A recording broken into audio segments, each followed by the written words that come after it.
What is up, everyone? Thanks for joining us for episode 111 of the Gamecast. I am one of your hosts, Kenneth, and with me is Tess. Hello, everybody.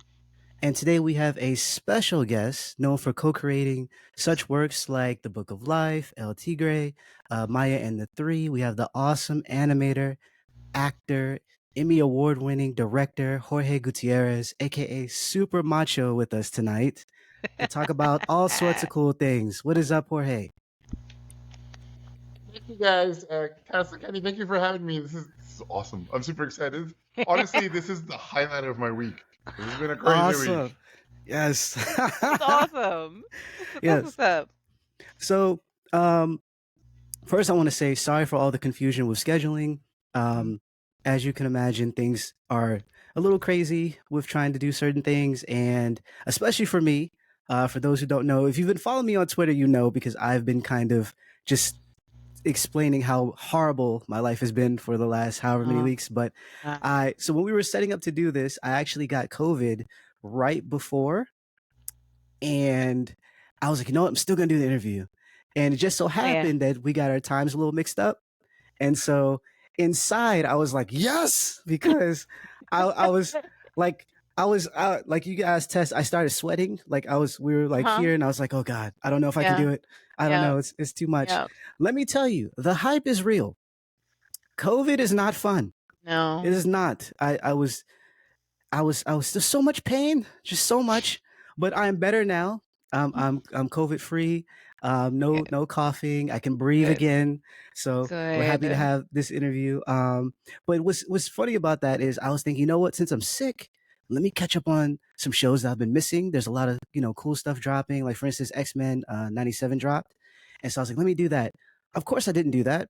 No. I watched all the old stuff that I used to watch whenever, like the comfort shows that I like. So I spent all that time watching stuff I already saw, like wasted all the time. Well, what about you, Tess? What have you been up to these past few weeks?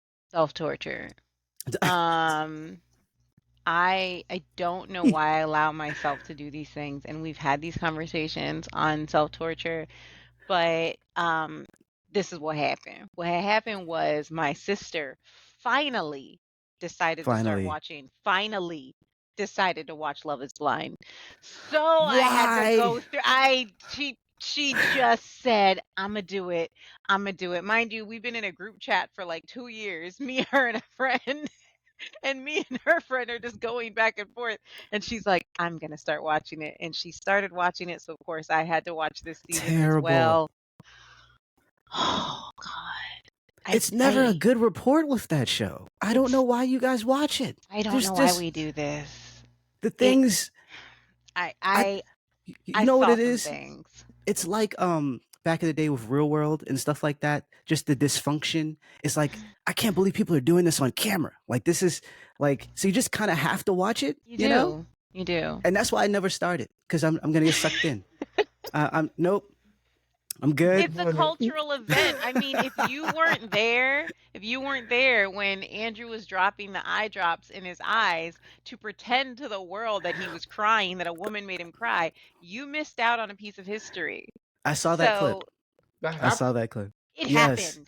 Yes. Jorge, you have to go back in time and watch this now.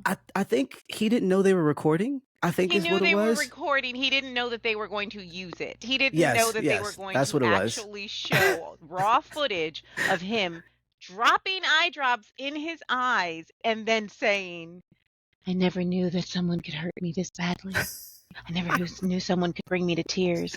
All right. Not that race matters. Please tell me it was not a Hispanic Latino man doing this. Nah, it wasn't. All right. I'll leave it at that. But you know what? We had the same response. We had the same. It's like, please tell me he's not one of us. And unfortunately, it's just, oh man. But Jorge, what about you? What have you been up to? God, everything I've been working on is I can't talk about, and that's that's a horrible thing in my life.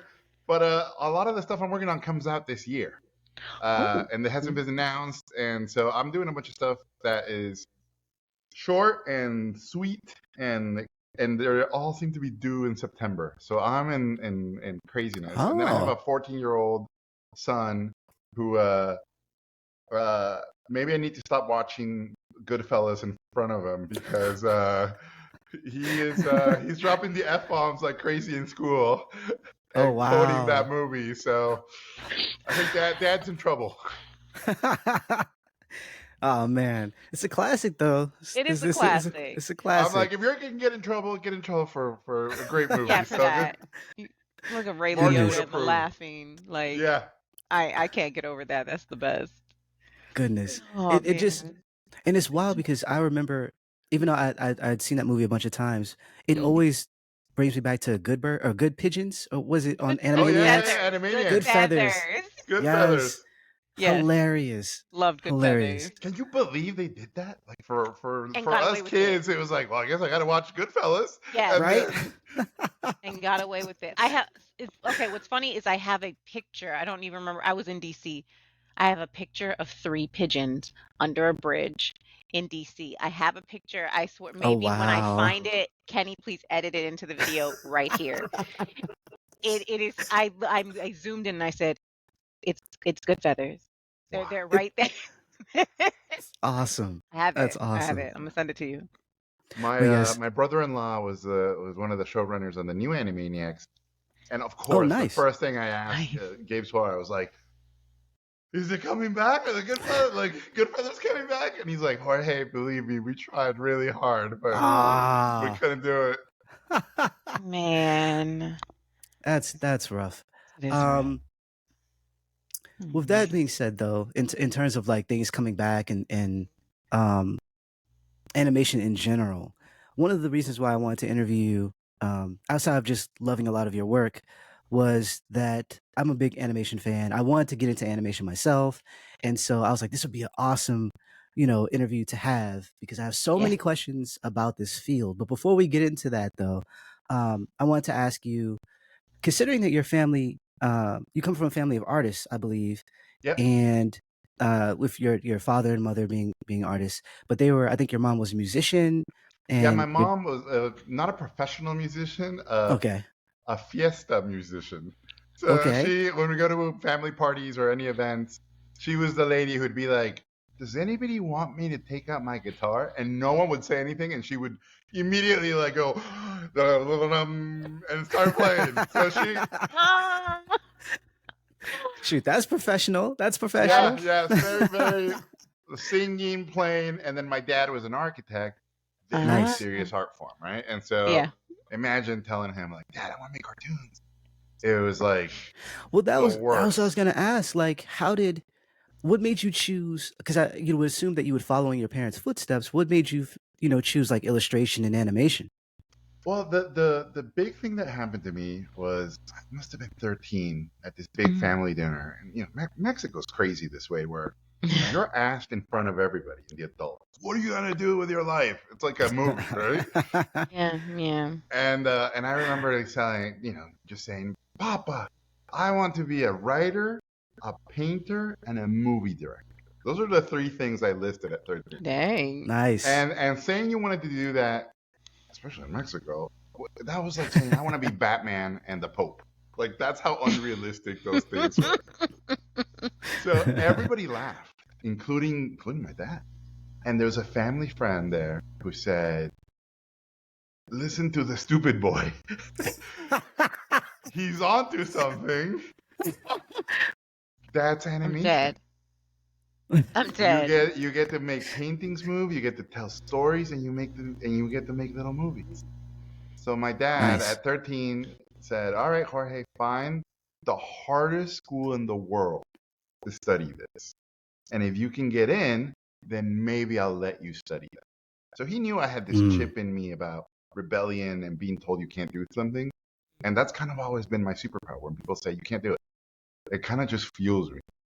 And that was it. That's how I got started. I just, again, I was 13, so it's late 80s. There's no internet. So I was just researching and researching. Found out about the school in Los Angeles called Cal Arts that Walt Disney founded. Basically, at that time, all the movie directors for Disney and Pixar and all the TV shows, most of the creators came from that school. And, usually there were white guys. So I was like, all right, well, if they can do it, maybe I can do it. And that was it. It was me. I made it a mission. I'm going to get into that school. And I got in as a high school junior. I got in a year early. Nice.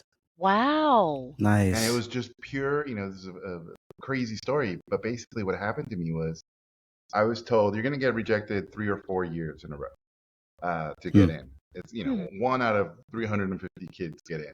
So every year you get rejected, you get better. And as you get better, it's closer. So try to get rejected as soon as possible. So I was like, all right, I'll hack the system. I'll apply as a high school junior and get rejected 1 year early. And I call the school because you call the schools to say, how do we get in?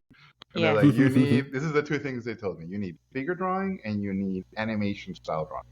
No idea what that is. Right. So figured out, figure drawing is drawing models. I lived in Tijuana at the time in the border. Only models were exotic dancers. So I would go and basically draw exotic dancers. So a very happy 17-year-old kid. I would come home with these drawings and my father would be like, what is wrong with these women? I'm like, Father, I draw life. This is what I've seen.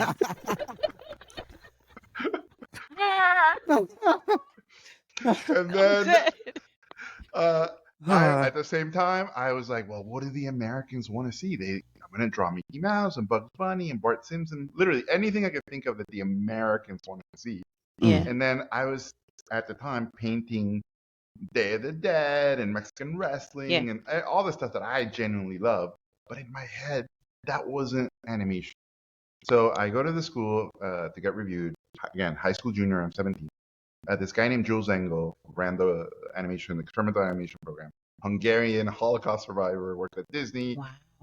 Looked like Chuck Jones, like this cartoonish, old school, but mean. Like, again, this is early 90s. Teachers said some stuff that would get them canceled today. And they just said it back then. Yeah. So he looks at my drawings and he picks up the exotic dancer drawing and he's like, oh, what is wrong with these women? And I'm like, again, this is how I learned to draw. And he puts all that aside and looks at my animation drawings and he goes, this is crap. And he goes drawing by drawing and he goes, this is terrible. And he, again, tattoos that branded on my soul. He goes, a copy machine could have done this. You say nothing. You have no voice. You are not an artist. And I'm 17, right? And I've been up until this point in my life, I'm the kid who everybody said, oh, you're going to do great. You're a great artist. And for the first time, a professional artist just cuts me down to size. And he goes, again, Hungarian, English was his second language. He talked like Yoda. He goes, an artist you are not. And he closes my portfolio and he goes, go look and do something else with your life. Not for you. This, not for you. I'm devastated, right? Like my whole future's closed. I'm in my head. I'm like, what am I going to tell my dad? I failed. Right. I literally walked away not knowing what to do with my life. And I forgot my painting portfolio on the table. So Jules opens his portfolio and sees this crazy painting of a lady holding a half coyote kid. And he goes, hey, sad boy, come back. Sad boy. Oh my God. And I go and he goes, what the hell is this? I'm like, oh, this is a painting about the border and it's a Mexican lady who had an affair with a coyote. So it's about, multiculturalism. And it's Mexico and the U.S. And he starts laughing and he goes, next. And every painting, he goes, what's the story with this one? And I had written stories for every painting. Yeah. And at the end, he has this giant grin. And he goes, why did you do these? I said, I don't know. And he goes, that's the perfect answer. This is your voice. Why did you do those other crappy drawings? Because I thought that's what you guys wanted to see. And he goes, you are stupid.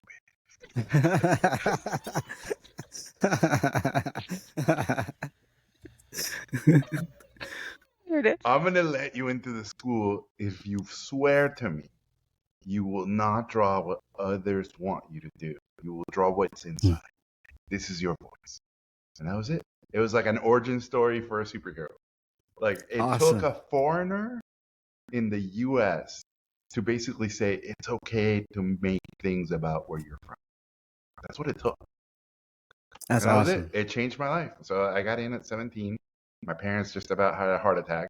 I had the worst high school senior year of all time, right? Because I'm like, I got into my dream school, and they don't need grades. It's all based on talent. So terrible, terrible. Thankfully, I met the love of my life that summer, and I was off to the races. And I ended up going to that school for 6 years. I did my bachelor's and my master's. CalArts and the Mexican government paid for my whole. I got a full ride, and if it was up to me, I'd still be there. That's how much fun I had. Oh my God. And everybody in school told me, you keep making this Mexican stuff, you're not going to find work because there's no Mexican stuff out there. And all I heard was, wow, you're not going to have competition because no one's doing this stuff. Right. That is the best way to look at anything. Yeah. Right? Yeah, it's like the world's going to end tomorrow. Oh, cool. We have 24 hours to have fun. Like, I'm that guy. Yeah. I'm the guy who finds every positive silver lining. Oh, you're going to go to jail. Cool. Free food and no rent. Like 3 hats and a cat. Yeah. Free gym. Basketball every day? Yeah. People want to play? What? Would it make so many new friends? Oh my God. So wait, oh my God. Do you think the pushback that you got from your parents, do you think that was because of them looking at how difficult that field is, or was it more so that a challenge? Like if you can do this and I'm kind of giving you a hard time, then I think you can make it, you know. It's interesting. I've talked to my dad about this, and the way he described it, which I think a lot of minorities and a lot of immigrants, first generation, if you don't see examples of the thing that you want to do done by people that look like you, don't think that's attainable. And if your parents, especially for a lot of first generation immigrants, they go, I left my country and we almost died, or like crazy stories of how you came to the US, and you go, I'm here so that you can have an opportunity, and you're going to go into a field that's so uncertain. Yeah. Like that sacrifice we made for you is so that you could be a doctor or a lawyer. That's not it. So that you can make cartoons or be an actor or be a writer. Because no one that looks like us does that. This is insane. Like, what are you doing? So I always say the first wall you got to climb over for women and minorities and anybody who's an immigrant is at home. Yep. Yeah. Right. And two things happen.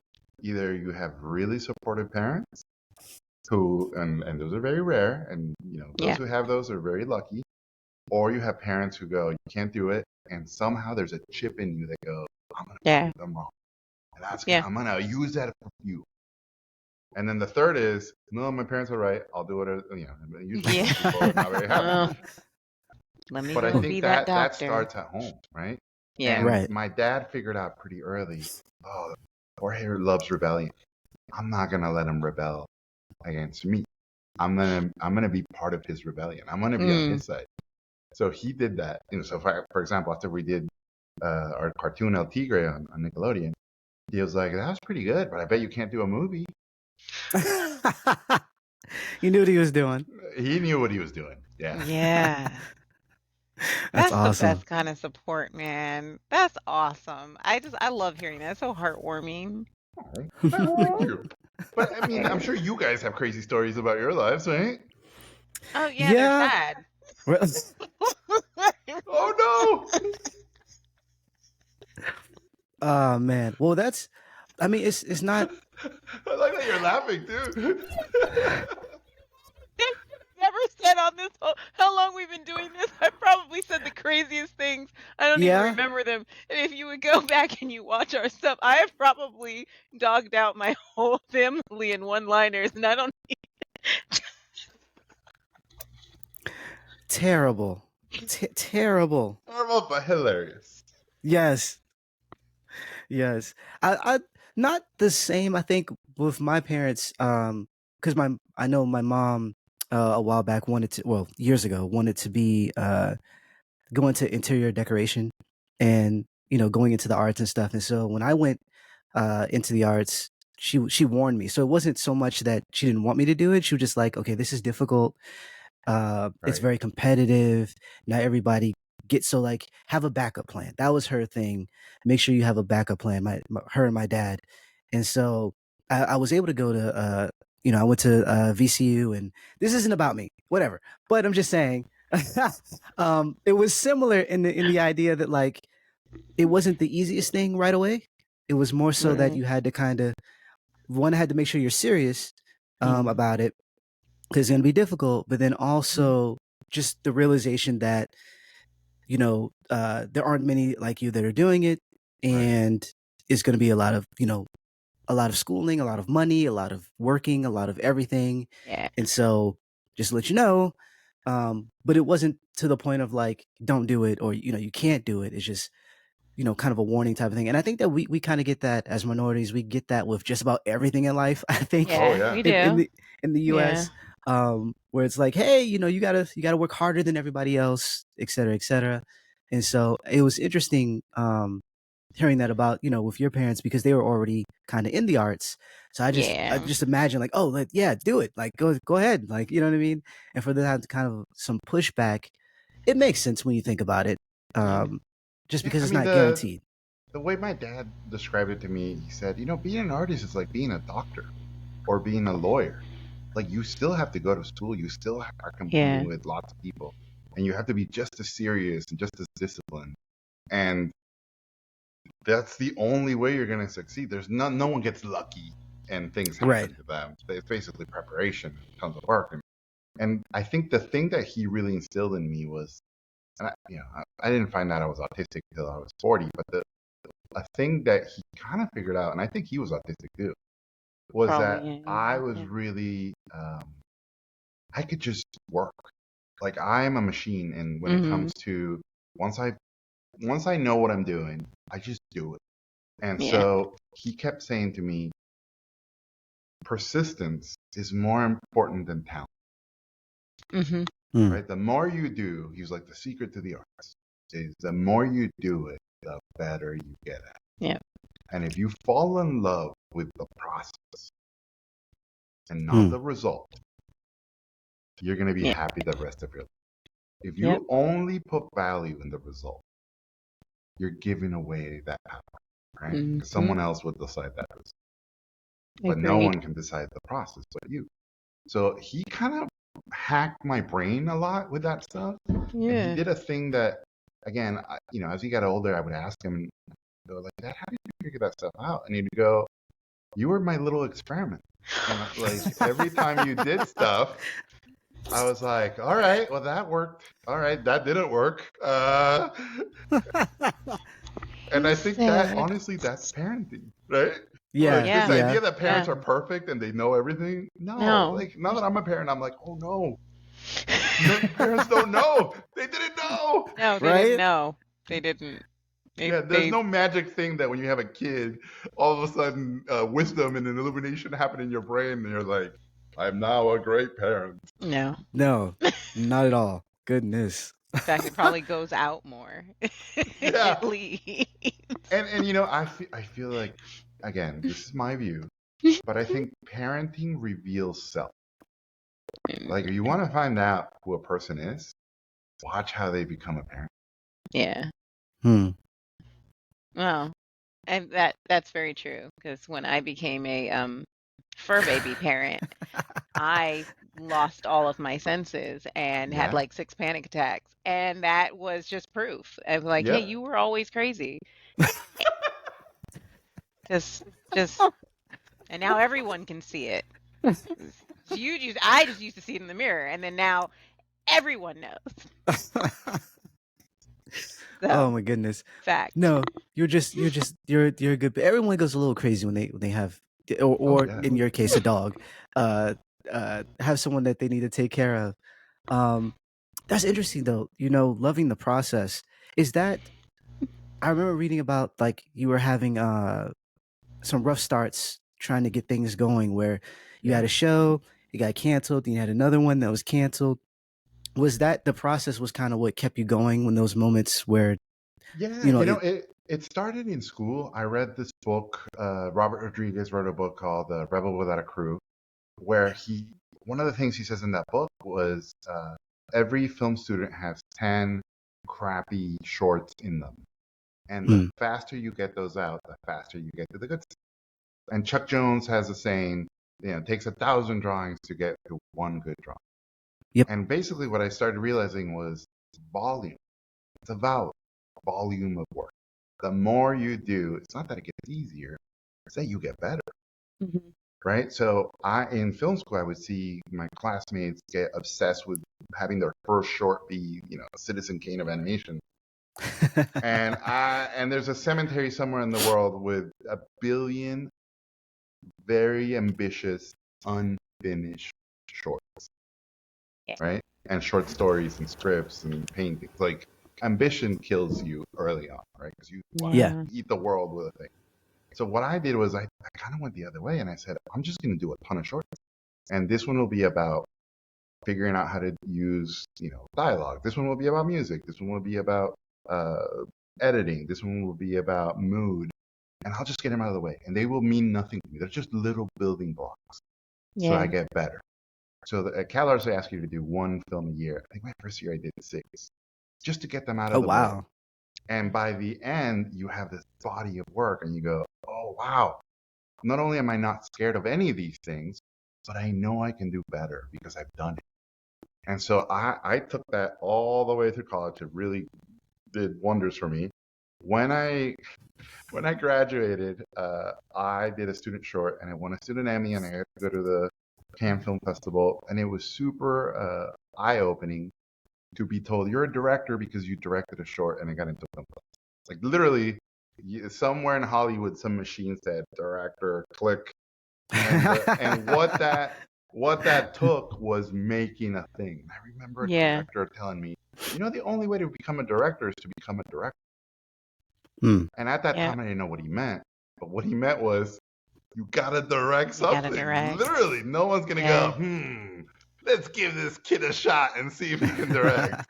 Like you gotta give yourself that shot, right? So Yeah. I at that time, my student short was super sad. It's where the Book of Life came from. Wooden puppet Mhm. doll who died on Day of the Dead. They had me at that time. My manager, who I'm still with, assigned me. He said, write a movie about like if you would expand that short. So I wrote Book of Life. Book of Life. And he sent me everywhere, and everywhere I got told the same thing. You're just some dumb kid out of school. Sure, you won a student Emmy and you went to the Cannes Film Festival, but you need to get more stuff under your belt. And we can't make a movie about dead Mexicans. Like no one wants to see a movie about this. This is weird and macabre. And what are you thinking? Are you crazy? So and literally, I agreed with him. Right? This is the year 2000. So I'm like, yeah, you guys make movies. You're probably right. And I remember somebody telling me, you need to make TV shows before you can make a movie. That's what I did. I went home and I started pitching TV shows. I put a tiny internet cartoon online it took me, I don't know, 2 or 3 months to do. And it got 20,000 views in one night, which, in the year 2000 is like 2 million views today. Yeah. I had done an internship at Sony. And so they called me up and said, we love your internet cartoon. We didn't know you could do this. And I'm like, well, 3 months ago, I didn't know I could do this. So we want to buy 20 of these. And good news, you get to write them, direct them, voice them, animate them, do the sound design, do the background. And I was like, wow, this is like film school, but they pay you. Nice. So that was it. I was off to the Nice. races, and we worked really hard on those. And again, every time I was like, wow, they're paying me to get better. This is crazy. They canceled the division. Sony Pictures had a entertainment division for the internet. It was way too early, so not enough people had broadband. So Yeah. they Right. shut it down. And I remember thinking, wow, I just spent a year here basically getting paid to get better. Yeah. Thank you. Like people were crying and angry and really upset. And I think I was the only guy there who was like, thank you so much for this opportunity. And again, very naive. I was like, well, if I could sell a little internet cartoon, how hard would it be to sell a TV show. Real one, yeah. So I started pitching TV shows everywhere, and I was the guy who, when he got rejected in the room, I would go, all right, I know you guys don't like my idea. Can you give me tips on how to make this idea better? Or what in my pitch threw you off or did you not like? And most development people brush me off, but a lot of them were like, you know what? I'm going to tell you because this is going to help you. And maybe one day you can pitch me something that is exactly what we need. And sure enough, I became friends with a lot of development people. I became friends with all the assistants because, as you know, that's who ends up running places eventually. Right. So I was pretty smart about stuff like that. And I ended up doing 3 pilots, Disney, Cartoon Network, Warner Brothers, and then Nickelodeon. Nickelodeon, we did El Tigre, and that's the one that got picked up. And same thing. It was one of those, like, I know they're making stuff, and I know the numbers are against me, but if I don't play the lottery, I'm not going to win. True. So I'm going to jump in. Right. And wow, I'm the only, honestly, back then, it was like, I'm the only Latino making stuff about Latino culture. Yeah. And I would run into other creators, and they were like, dude, what are you doing? You're going to scare the white people. I'm like,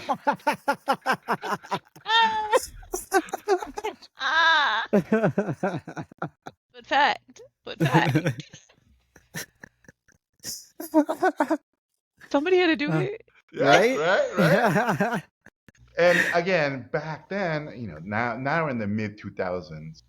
So Hollywood was not Hollywood today. So the racism was pretty blatant and pretty shocking when I look back. But back then it was so normal. You would just listen to these horrible things being said to you, and you were like, okay.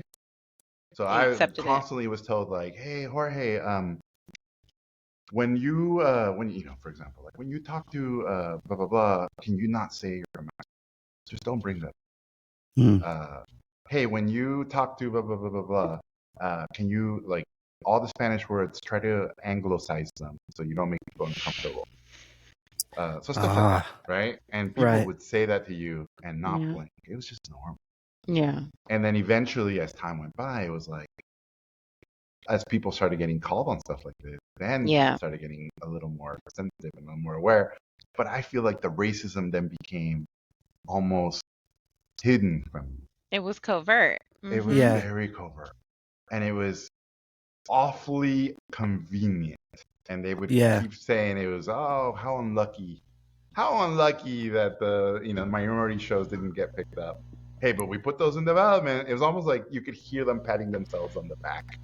But none of the minority stuff had a real shot. Yeah. Right? Like, we tested it in this, tested it in this room of 10 people. Yep. Hey, everybody, all the bosses saw your thing. We all got together. We all watched it. And none of us could relate. And you look in the room and it's like, 14 white men. And it's like, well, I don't relate either to you guys. And I remember being in a meeting where they said, your main character is so ethnic. It's hard for a lot of us to relate.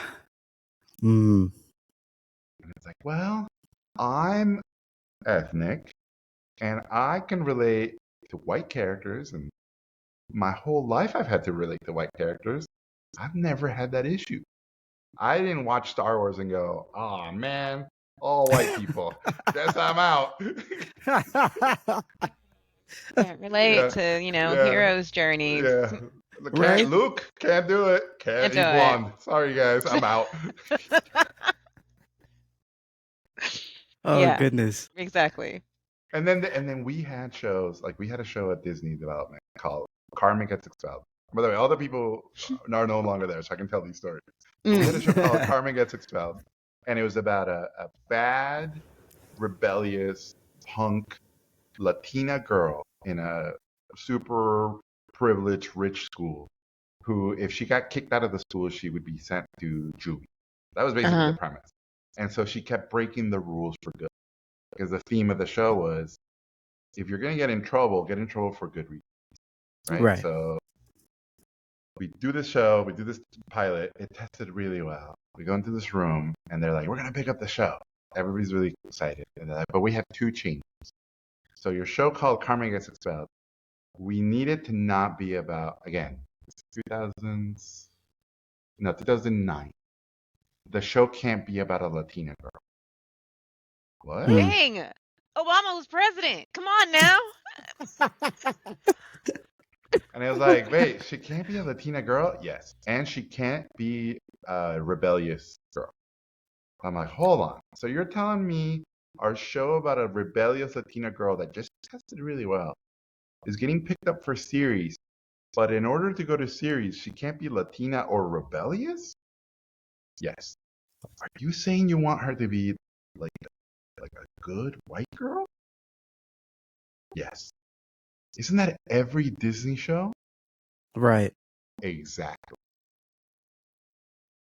So we said no. And I'm like, what do you mean no? They're like, we're not doing it. Well, then we're not doing the show. Yeah.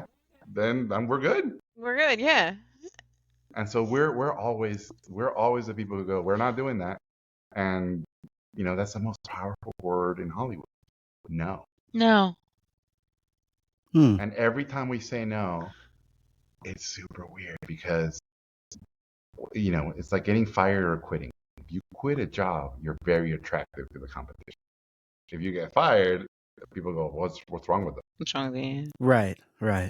So when we go, you picked up our show, but we don't want to do it because of the changes you make, then the other studio and the other executives go, oh, those guys are different. We got to make sure if we work with them, we don't do stuff like that. You're setting a precedent. So Book of Life, right? Book of Life was at DreamWorks for 1 year. Yeah. Again, 2010. So Book of Life is at DreamWorks for 1 year. I've been working on it for a year. Mm. And then all of a sudden, 3 movies were going to come out. B-Movie, Kung Fu Panda, and How to Train Your Dragon. Of course, B-Movie came out first. I know there's people who love B-Movie. B-Movie did not deliver at the box office. No. Bomb. No. It was a disaster. And for anybody who's seen B-Movie, and if you love it, I want to drink what you're drinking. I don't get it. I don't even think I watched it. It ends with a 30-minute courtroom sequence with a bee professing his love for a full-grown human woman. I'm not making that up. Yeah, I didn't see that. I definitely didn't see that. And if there's anything, people of the world love is courtroom dramas between bees and humans. Anyway, so that movie comes out, disaster. Stuff changes at DreamWorks drastically. My movie, for anybody who hasn't seen Book of Life, is about a Mexican bullfighter who dies, goes to the land of the dead to be reunited with the love of his life, and finds out she's not dead. And now he's got to figure out how to come back. That's basically, that was the question the movie has. Yeah. I get brought into a room, and they go, all right, Jorge, we love, it's always we love your thing and we love you.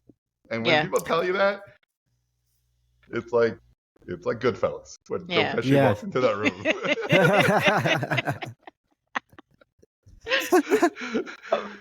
We love your movie. We love you. Here's the changes in order for the movie to continue. Oh Can't take place in Mexico. No bullfighting. No wooden dolls. The main character can't die. I'm like, what? What? And they're like, but don't worry. Here's where we want the movie to go. We now want this movie. Back then it was called El Matador. We want this movie called El Matador to take place in New York, present day, in Washington Heights. I have no idea. In the Heights. You know where I'm going with this. And we want it to be a hip hop, salsa, reggaeton musical. And I still remember the lady picking up a piece of paper because no one knew this name back then, right? And she goes, and we're gonna pair you up with Lin-Manuel Miranda. 2009. And by the way, I've told this story to Lin, and he thought it was hilarious. So terrible. Dead. So I was like, guys, that sounds not like the movie. So I'm gonna step out. You guys can do whatever you guys want. You tell Lin-Manuel Miranda, you tell her, good luck with her movie.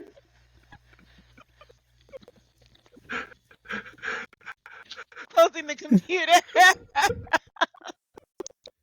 Oh man. I'm literally dying,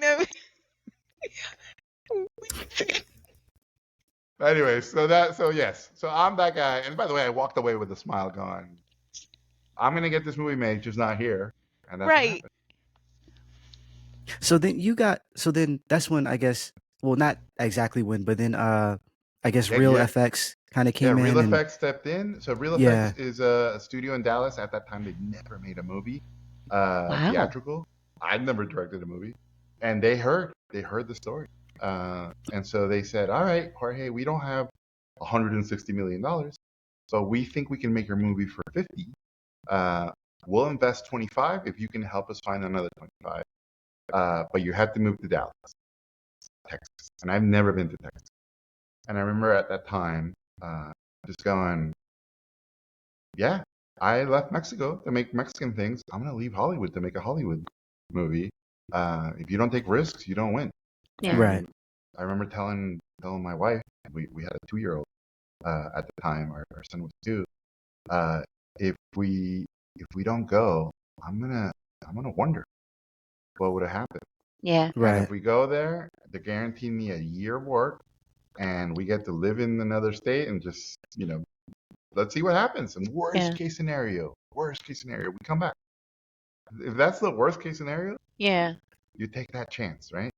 So I thought everybody from my El Tigre crew from Nickelodeon would come with me, and obviously, all my friends at that time were like, "He's crazy.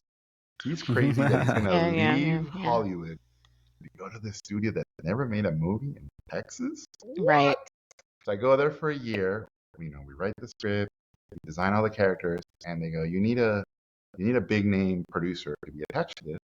So my list was Guillermo del Toro, Robert Rodriguez, and I think Alfonso Cuarón was number 3.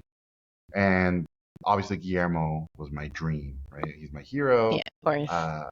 He is somebody who, when I would dream about making it in Hollywood, I still have it on my wall, his picture of, if he could do it, maybe I can do it.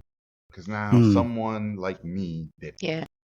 So finally we get around to pitching Guillermo the movie, and it's a very famous disastrous pitch with the leaf blower guys in the mansion next door making so I heard much of this noise. this Yeah, this Oh my pitch. it's a crazy story.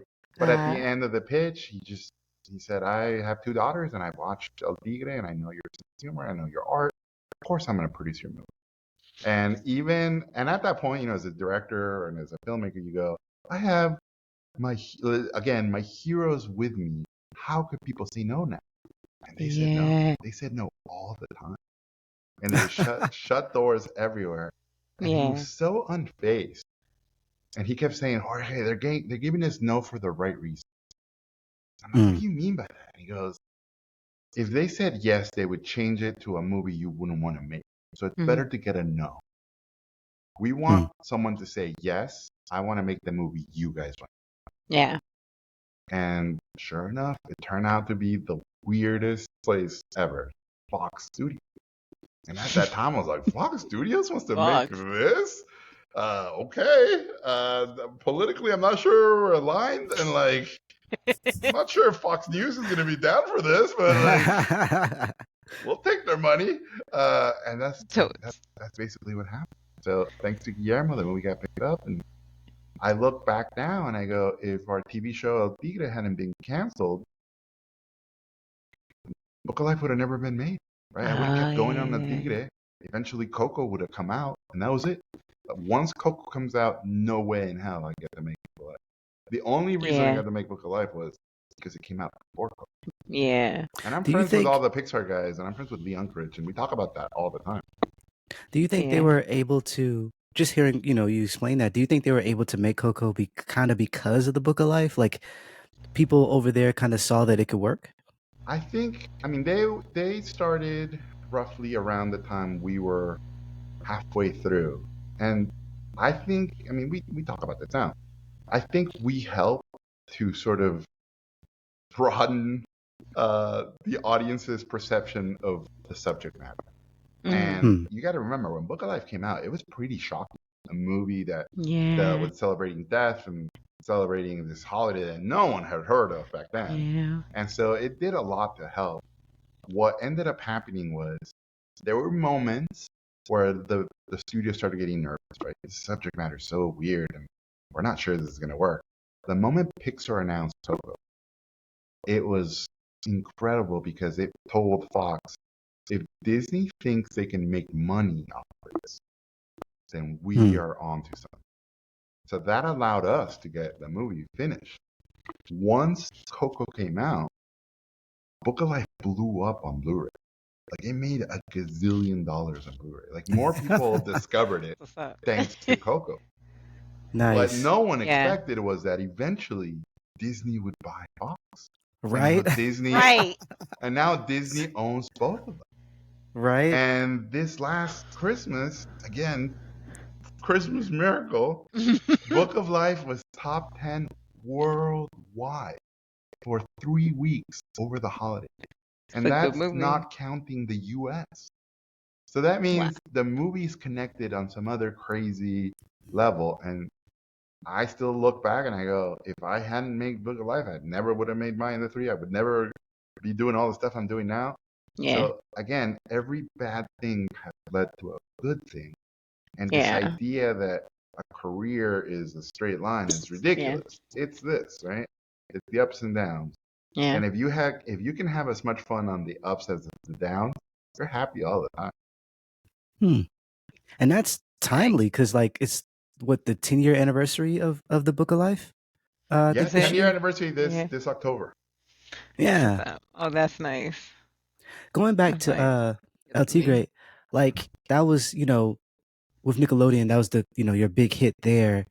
And the show won multiple Emmys, and you know the fans loved it. Got I think 100% on Rotten Tomatoes. 5 Emmys for 1 year. It's the most Emmys any show's won at Nickelodeon for 1 season. That's bananas. Wow. My we question. Were canceled, literally. How, Sway? How did you get canceled after it did so freaking well? Like at least another season. I like, even if it wasn't like the views weren't there, I could see Nickelodeon being like, you know what? It's Emmy. Like we can sell this. Yeah. Like, I mean, it was a different time, but here's what happened. So, and again, back then they would give you the hate. So El Tigre was very divisive. It did really well. Basically, you know, Texas. I like to say it did well everywhere there's diversity. Yeah, right. I could have predicted the Trump presidency based on El Tigre hate mail. Middle America and the red states hated the show, and we would get these insane letters from parents, and Nickelodeon just gave them to me, and it literally would be like, "We like Dora because she's submissive. What's up with these rowdy El Tigre kids?" Or this movie's for them, it's not for us. The other one I had on my wall was, why would I watch a show about my garden? Wow. And okay. Remember, back then, someone had to sit down and write this letter and send it in. It wasn't even like unknown, you know, shit post on Twitter. Yeah, this is like, lady, we have your address. Wow. Like that's So they said, you guys don't do enough, and I was like, well, what about Latin America? And they're like, Latin America, people steal cable. We can't count those ratings. Why they got to call people out like that? Yeah. I feel attacked. I kind of feel attacked. It's very attacked. It's like when Book of Life came out, they said it's the most pirated movie in life. Damn right it is. Yeah. Yes. That's something to be proud of, for real. Yes. Goodness. There should be awards for that, actually. We're gonna start a new. That's what we should do on the Gamecast. We should have the Pirate Awards. Wow. Hey, usually that's a sign of things being, you know, popular enough. Because you could look at it the other way, right? If it's not good enough for anybody that wants to bootleg it, it's like, I didn't make anything worth. You know what I mean? But like the fact that people wanted to see it that bad. Yeah, it's like society giving, you know, when I drive to the border, we go to Tijuana all the time. if I see bootlegs of anything I made, I'm like, I made it. Like Right. literally, the border is telling me, Yeah. you did it, And you gotta buy it too. and I buy all of them. You gotta buy it. Yeah. I mean, Like they did Chinese bootleg Maya and the Three dolls. Literally, I have them all on my desk. I'm like, wait, and Netflix is illegal in China, so I'm like, we did it, we made it. Oh my That's God, awesome. that is crazy. Oh my goodness. It's just a Um, bundle here. I'm just laughing. I can't ask any questions because I'm just enthralled. It's just, no, this is like for all time. For all of our ever interviews. This is me. I'm just in. I'm on the story roller coaster. This is awesome, and I just love your approach. I Oh, really Tess. really do. It's just something I can admire. The Yeah. ability to the positivity that kind of just comes from you. You're like a ray of sunshine. And I like hearing your approach to your work, to your art. It's just fantastic. It's Oh my fantastic. It's God. fascinating. And it just comes, I can tell. Yeah, I mean, obviously you're extremely talented. You made extremely successful items, but you wouldn't have been able to bring those out without that amazing personality trait of seeing things like a little upside down, you know? I'm a big believer that the most rebellious thing you can do Mhm. is to be an optimist, Mhm. right? So like, if Yeah. you want to be a true rebel, imagine the best case scenario, and then Fact. go from there, right? And of course, it's tough, and I sometimes get attacked for being aggressively positive. But I'd rather be aggressively positive than not. Like it's worked Yeah. for me, so it's hard for me to Yeah. go, don't do the thing I'm doing. And then the other one, honestly, is we're in such crazy times. What else are you gonna do? Are you gonna Yeah. let the madness take you? No, you Yeah. jump in with a smile and run around it. Yep. that's one of the reasons I think and one of the reasons I was following you on Twitter when I would see some of your quotes about just dealing with, like, I guess life when life starts lifing, but you're able to Oh, still life be create. lifing. How was that? Because I know there's been difficult times, but just looking at just recently, we had a whole pandemic, and I know that Yeah. kind of affected some of your efforts. Because I think you were supposed to do a opening for The Simpsons, and that didn't kind of pan out because of the pandemic. Was there any other projects that didn't work out because of that? I'm doing the Simpsons. Oh, nice, nice. We won't even air this. We won't Yeah. air it. This is for us. This is for our Wait. folks. But Tess. We didn't talk about that. We What are you talking like about? Huh? we didn't talk What? about that part. Nope. Yeah, No. yeah. but We might basically have it was to. because of the strike. They had to go on hiatus, and so they put my thing on hiatus. Once the strike was over, it's coming out this year. I'm literally Ah, working on it after this nice. call is over. But the big change that happened at Netflix, honestly, was I went in there during the golden era. Right? I went in there 2018. My show, Maya and the Three, got picked up at a pizza party. Literally, they said, "Picture something you don't think you could get made anywhere." And a lot of people at that party, a lot of famous directors and famous showrunners, didn't believe it, especially the old guard. Right? They were very Right. skeptical. Like, what? There's no. What? I was the guy going, even if this isn't real, what if it is real? So I'm gonna take my shot. And I was like, Yeah. I love Lord of the Rings. I want to do a Mesoamerican Lord of the Rings. This is at this pizza party, right? I want to do a Mesoamerican Lord of the Rings. It's going to be 3 movies because if a kid finds Lord of the Rings today, they're not going to find it in the theater. They're going to find it at home. Yeah. Right. And so I'm going to pretend that this is based on, these Yeah. giant entities.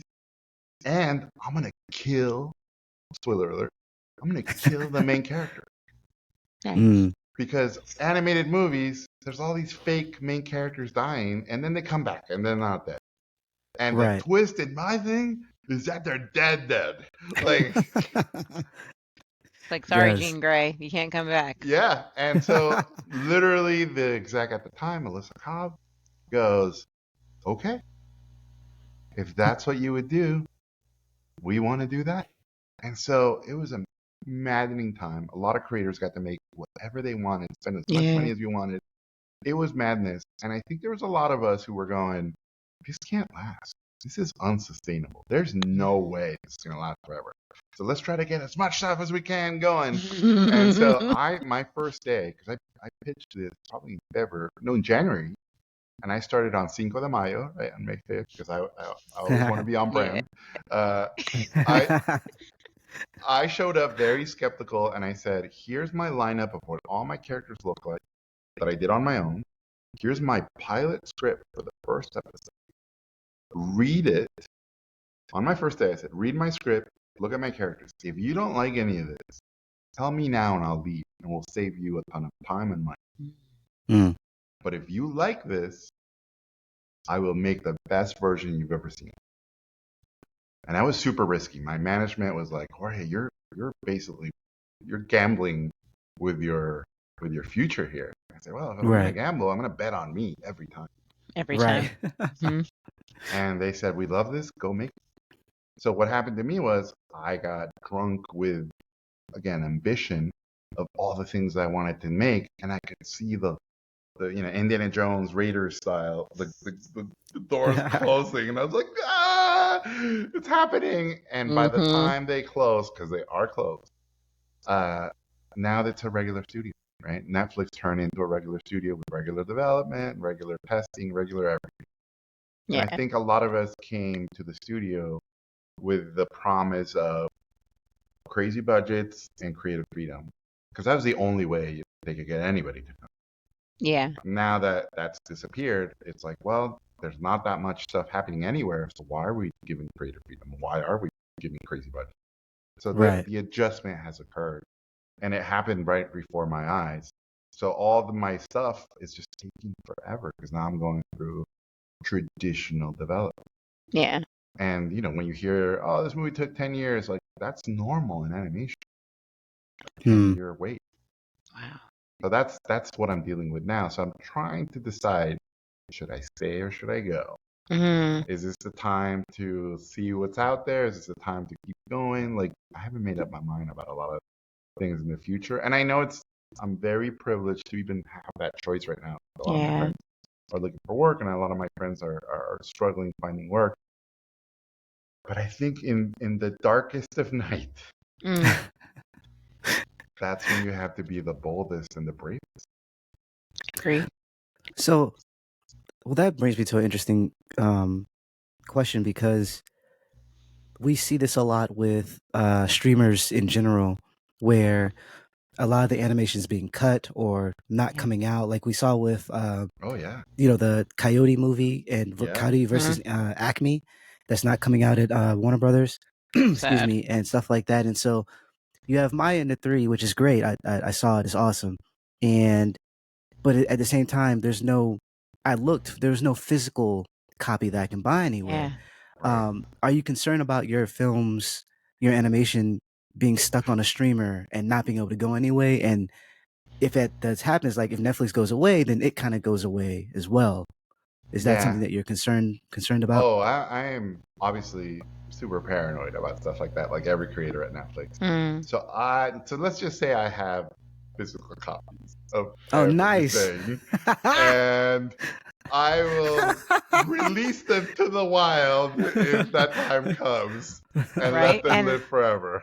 And the Pirate Awards will be on our channel. I'd like to thank the Pirate Academy. Yes. It's funny because we were talking about this beforehand about how we used to record things with VHS when our shows would come on or stuff like that, because we didn't have access to go buy them, and how that's kind of gone away now with streamers and stuff. Like you don't, because I know like networks probably didn't like the idea of people recording on VHS, but it's like that's how I saw a lot of stuff. That was before my time, even with the old cartoons and stuff like that, because my parents recorded it for me when I was a baby, and like I grew up with it. And so now it's like I'm trying my best to like find old cartoons that I could show my kids. And you know, one of the best things that happened recently was Nickelodeon had the Ninja Turtles. They had the old show just on repeat on YouTube, and I was like, "Oh, you got to watch this. This is amazing. Watch it."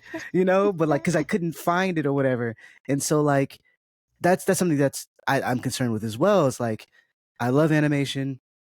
I want to like physically own it, and Netflix is notorious for not releasing things physically. Yeah. And so with, you know, because you have projects that you're working on and stuff like that, I'm always thinking like, how do people kind of manage that side of things where like it might not come out, and if it does come out, it still might go away. You know, that's a rough thing to kind of deal with. I would think. Because of the digital nature of what we do, I mean, that's literally as long as you have one, and you like I literally put it somewhere and put it online and put it in the cloud.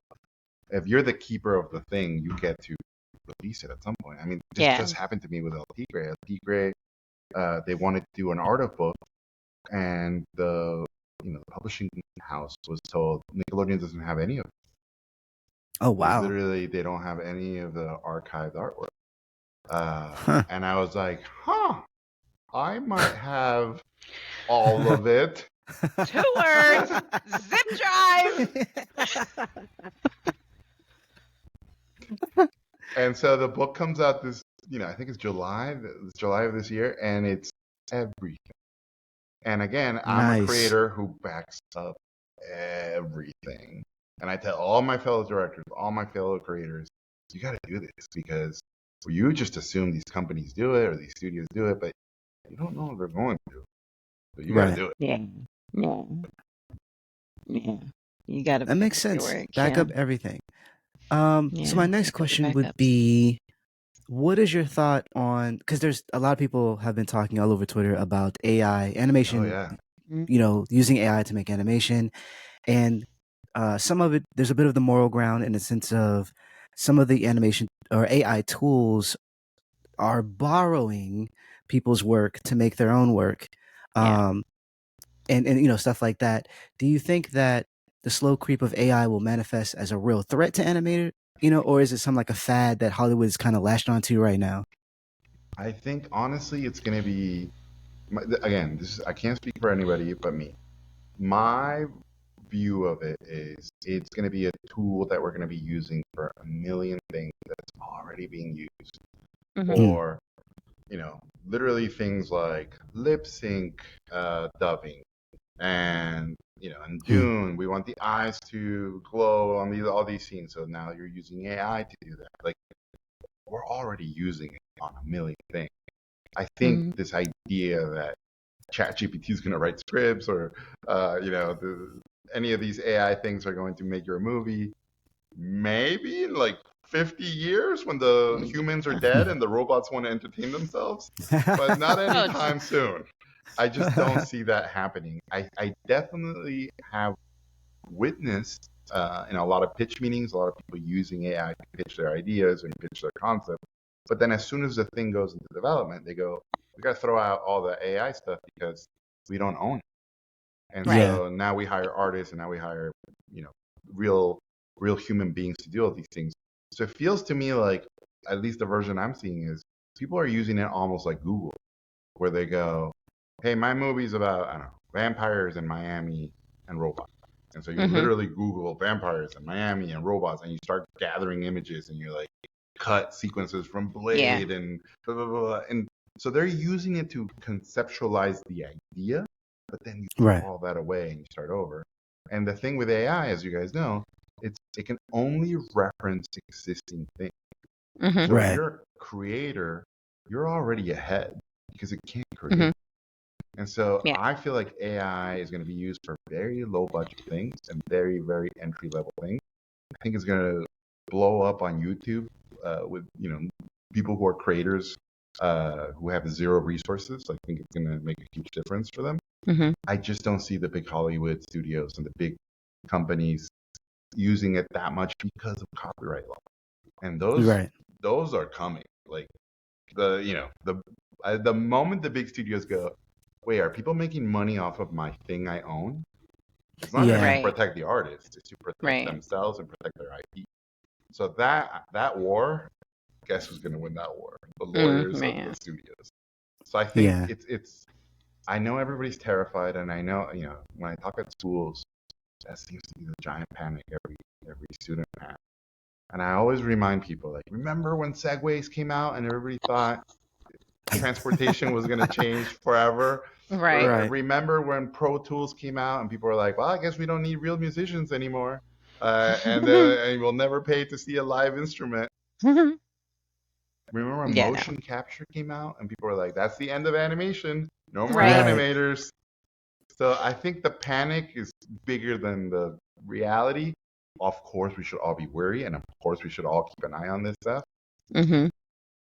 But if AI is being used in a Tom Cruise movie to de-age Tom Cruise, and Tom Cruise is writing consent for this to happen, that's the reality, right? Like it's going to be used for stuff like that. Makes sense. All right, so Tess, I have one more question before your lightning round of questions. My lightning round. This one though, this is one for me as a gaming fan. I heard you're a big fan of Street Fighter. Oh yes. Have you ever designed characters for Street Fighter, or even better, would you do something like that, or think about creating your own game? Oh my god! I think that's like the next step. All right. How do I say this without getting in trouble? So, if I was gonna do a Simpsons opening for Treehouse of Terror, I think my love for Street Fighter would show up. Capcom knows how much I love Street Fighter. I've been invited to design, obviously crazy versions of the characters that they've used in books, that they used in T-shirts, that they used in different things. I've been talking to Capcom about stuff. That's all I can say. But they know what a huge fan I am of it, and they love Mine the 3. They love Book of Life. So my dream of potentially doing something could potentially happen. And I tell this story, and I told them the Street Fighter came out. For me, at least, it was one of the first times where animation and video games melded in that I felt like I was moving cartoons and I was moving anime. Like I loved anime already, and I had loved Super Nintendo and all these like early video games, but playing Street Fighter in Mexico City felt like I was moving an animated character in a way that something magical happened in my brain where I was like, oh. And again, identity, right? Back then it was like, well, Blanca is from Brazil, and that's the only Latino character. So that's my character. And then, of course, my heart shattered into a million pieces when I finished the game playing Blanca, and they reveal he's a white kid who fell into the Amazon and turned into this green monster. Yes. And I was like, we can't even have that. We can't even have a green monster. Have anything nice. Can't have anything. Can't have anything. Oh man, that's terrible. Yeah, that's changing at the end. Like, no, we have to change. Make him white. Yeah, people are gonna like him. Make him white. I mean, I talk about this with Star Wars, right? Like when I saw Star Wars as a little kid, my dad tells the story that on the drive home I was really sad. Like I'd been super excited to see Star Wars, and it was one of these revival screenings, and so we're driving home, and he goes, Jorge, like, did you not like the movie? And I was like, Dad, that was the best movie I've ever seen in my 6 years of life. The greatest cinematic experience of my short life. And he's like, why are you so sad? And apparently I said, Dad, we didn't make it. In the future, this is what I said. In the future, no one looks like them. Yeah. And my dad, quick-witted Mexican dad, is like, oh, Chewbacca's Mexican. Love your dad. He's like your Uncle Chewy. Of course, we made it. That is amazing. Oh my gosh. My face hurts. Oh, my face hurts. I don't have to work tomorrow. I'm dead. That is awesome.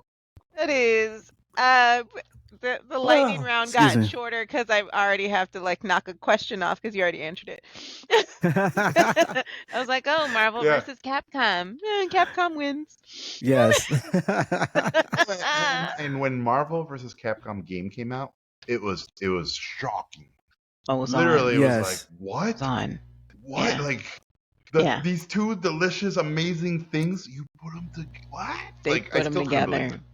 They put them Yes. together, and then they had the nerve to make a 2. Yeah. Yes. And by the way, like, probably the most kick-ass, badass version of Marvel. Because back then, all we had were the cartoons were okay, but nothing compared to the video game version. Yes. Like, Yes. I said, wait a minute, what just happened here? Yeah. I was like, Sakura went from light to dark, and Yes. played that game every day. It's why I got bad grades in college. Moving on. So, It was worth alrighty. it. It was worth it. It was so worth it. It was that. Oh, It was man. that and some Tomb Raider, which really helped my life. Okay. So, bonus round, lightning Bonus round. round. Let's do it. Yay! All right. Favorite fictional universe. Yes. Favorite fictional universe. Oh, I'm gonna sound like such a jerk. But Nope. I love what my wife calls the Jorge verse. So everything we make is connected. Yes. They're all connected. Mhm. Literally everything. And then I would say I'm a big fan of the Tarantino universe. This idea that there's a Tarantino world and then there's the movies that they watch. Like, I love that concept. Honestly, I like, love that's it. where it came from for me. Honestly, That's I was awesome. literally no, seriously. I was literally gonna say because everybody we have on is directors and artists in their own way, but you are allowed to choose your own work Right. because that is where you spend the most time, I'm sure. Oh, Right. yeah. And if you're in your own world and you are creating and perfecting and curating, I would hope that it is your favorite univerce. Because I Or want at to the be very there least too. that you like it. Like if you That don't you like like your own Yeah. world, like I don't like my world. Like, no, I created my world so I could have somewhere to escape from. Yep. To the right? real world. Terrible. Wait a minute. Favorite movie. Yes. Favorite movie. I was just talking about. Obviously, these change every day, but Mhm. I can say today, Seven Samurai. Seven Samurai is the one. Nice. I saw that as a. I'll tell you the quick story. Yeah. So I saw this terrible. I don't know if it's terrible, but I saw this movie called Birdman. This old Disney movie called Birdman, and I was 9 years old, and I went home, and I told my dad, I saw the best movie ever made. And he was like, "You did? All right, let's watch this best movie ever made." And so we watched this movie called Birdman. It's terrible. My dad was like, you idiot boy. So he goes to a video rental place and he rented 4 movies. He rented Seven Samurai, The Good, the Bad, and the Ugly, A Clockwork Orange. Oh God, he let you watch this? And the I 4th was a kid when movie I saw that he that wanted too, to so. rent was 2001, but I think he didn't let me watch that one. And so we, of those 2, Clockwork Orange and Right? 2001, he was like, 2000 was too much. And he sat with me and he said, Jorge, what you saw when you say that's the best movie ever made, you're insulting great movies. Mm. And you're 9 years old, so you don't know. I'm going to show you great movies. And so he sat down with me on a Saturday and a Sunday, and we watched these movies. And my little 9-year-old brain exploded. And I rewatch movies all the time over the years. And certain movies obviously mean something different to me as time has gone by, as I become a parent or I become a grown up.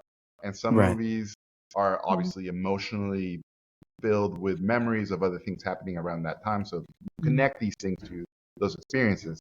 Seven Samurai for me, I've never been to Japan. And I adore this movie. And I adore the idea of this outsider who wants to really fit in. That's my favorite story. An outsider who wants to fit in. And I love this idea of a dying clan of warriors who decide to sacrifice themselves for the greater good of these somewhat good but not that great farmers to take on these clearly evil bandits. The bandits. And the then that the banditos, yeah. 7 don't make it. Oh my God. As a kid, I know. I was like, I know. wow. And I watch it at least. Hey, Hachi. No. Yeah, at least every few years, and every time, man, that movie goes fast. And I know a lot of people are like, it's not Kurosawa's best movie, it's very westerny. I love that movie. And I'm dying for this new 4K edition that's about to come out. So that's the one. Dang. And I've always recommended it. I'm always shocked by how many people have never seen it. Kind of crazy to me. Yeah. Yeah, for people who are wondering, it is on Vudu. I purchased a digital copy of it. Definitely go check that out. I think it's on sale currently. So if you haven't seen it, definitely go check that out. I wanted to throw that out there. Yeah, amazing movie. Very good. Yeah. Very good. Did you like the anime? I did like the anime, but it's tough to live up to that movie. Of course, yeah. And there's been a million Seven Swords and like all these homages to it, but man, the original just so good. I must watch it. Yeah. Okay. You kind of already have answered this one, but we just throw it in there. Star Wars or Star Trek? I'm a Star Wars guy. Mm-hmm. I play a Klingon on the new season of the animated CG Star Trek show. Nice. And I got to sing in Klingon and properly do a bunch of Klingon things. So I love that stuff. And then Star Wars, I just, like everybody, hit me at the right age. There's going to be a Star Wars Vision, maybe they're going to do Latin American studios. And it would sure be nice if I might be doing one. Chirp, chirp. People are listening. We've got to get you back on here once these potentially hypothetical things potentially manifest. Yeah. Love it. I'm dead. Favorite anime. Favorite anime. This is going to be a controversial choice, but No, it's not. I gotta be me. Ninja Scroll. Ninja Scroll, hit me at that age where I was like, this is the greatest animated film I've ever seen. And again, I rewatch it every few years, and I'm like, still tight, still amazing. A little gratuitous on the sex stuff now that I'm a little older. But man, talk about tragic female character. Tragic. A hero, a spaghetti western hero. I talk to a lot of people in Japanese artists who are like, that movie's not that big in Japan. Like it hit in the U.S. at this crazy time. And everybody in the U.S. who's an anime lover loves it. But he's like, it's not one of those movies that resonated over there. Oh wow, it's crazy. I just the animation is still amazing. It's spectacular. It was really, really well drawn. I'm like, did that monster just split in like 10,000 pieces? Yeah. Because he got what? And of course, I love Spirited Away, and I love all the classics. I mean, but man, Ninja Scroll. If I recommend one, I'm like, and again, a lot of people haven't seen it. Yeah, it's very good. It's very good. And as a kid, I stupidly showed it to my dad. And he was like, "What are you watching?" What is this he also showed you Clockwork Orange. Yeah, so I mean, come on now. Yeah. Yeah. This is You're even. You're even. Hey, X-Men or Avengers? X-Men as someone who really connected with this idea that these were gifted but different and looked down on people. I think every artist, how do you not connect with the X-Men? Yeah. Yep. That's why I love them. I'm with you on that. Last one. 2D or 3D? Animation, yes. Controversial response. I'm of the belief that animation in the end is all 2D. Right? Because it's a flat screen. I mean, what are we seeing with the relativity? The lens. Yeah. So I adore 2D and I adore 3D and I adore stop motion. I adore the medium. And I am of the belief that I think stop motion and obviously 2D animation fulfill a promise as a kid. I think most children, or when you drew as a kid, you imagine you're drawing a movie. And I believe Right. 2D animation fulfills that dream. Yeah. Stop motion animation, again, most people who grew up with action figures and Toys. dolls imagine their toys moving. And stop motion fulfills that subconscious fantasy. I think CG is different because it's not like when I was 9 years old and I played with CG models, now it's coming true. So I think it's different.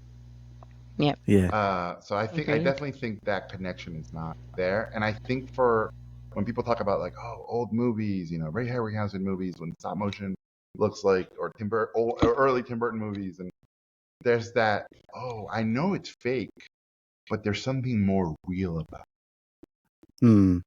Yeah. And I think that's that connection to the childhood dream. Yeah. Agreed. I think the bridge for me was probably when I first saw Toy Story in theater. Yeah. That was like, yep. Like the toys are moving, but then it's 3D. Like, yeah, that was amazing. That was great. I mean, I was in film school when Toy Story came out, and people were devastated at that time. Fear, right? It was computer animation is going to kill 2D animation. Right. And a lot of the teachers were like, no, that'll never happen. And then 5 years later, it was over. It's like, wait a minute, we just put on these mocap suits and then what? I know. It comes back around. It always comes back. It does. Yeah, don't tell Cartoon Saloon, hey, don't tell Miyazaki 2D's dead. Right? First of all, he'll put you in a room and yell at you. Yeah. Yes. You're like, what did you say? Excuse me? Goodness. Yeah. Well, yes, thank you so much for hanging out with us. We appreciate you stopping by. We know that you're busy, especially with all the, metaphorical things that's going on in the background and whatnot. Everyone, if you're listening to the show, please, if you're listening on YouTube, subscribe, hit that notification bell so you're up on all the new content. If you're listening on Apple, not Google Podcasts because they're going away. Remember, we told you that last time. They are going away, unfortunately. So please move your RSS feeds to Spotify or Apple or any of the other places that you listen to podcasts. Netflix plug. And definitely follow also follow Jorge on Twitter so you'll be aware of all of this stuff that's going on with him. Because that's why I picked up on, because what's weird is I didn't know, and I don't know if this is because of No Shot at Netflix, but I don't know if this is because of the marketing and how they do things, but a lot of animation, I feel like I'm up on animation and I still miss stuff. So then I'll see like you post something or another director posts and they're like, their animation is coming out. I'm like, it's coming out when? And so I was a little late. It's tough to insult their marketing because there is no marketing. Yeah, there you go. So definitely go follow him as well. We'll have all his information at the bottom so you can, check out his feed and whatnot. But yeah, again, stick with us. We have a lot of, guests that are supposed to be coming on. We have a lot of topics that we want to talk about. And this is the first time we got to talk extensively about animation. So please follow. Please follow. Yeah. But beyond that, that's it for housekeeping for me. Same thing I tell you guys every week, to be kind. Rewind, since we talked about VHSs today. Wash your hands, wash your faces. COVID is real. Clearly, Kenny got it. Yes. So, wash your hands, wash your faces, wash your butts. Yes. And wear your masks. And don't be a dick. Yes. Be nice to people. Yeah. Jorge, you got anything to take us out? I will repeat my new thing right now, which is, in a world of cynicism and negativity, be rebelliously optimistic. Like, that sword will not shatter. It's forever. So swing away, brothers and sisters. Swing away. We ride at dawn. Hell yeah. All right, everybody. Thanks for hanging with us. Tess and Kenny, thank you so much. Have a good one.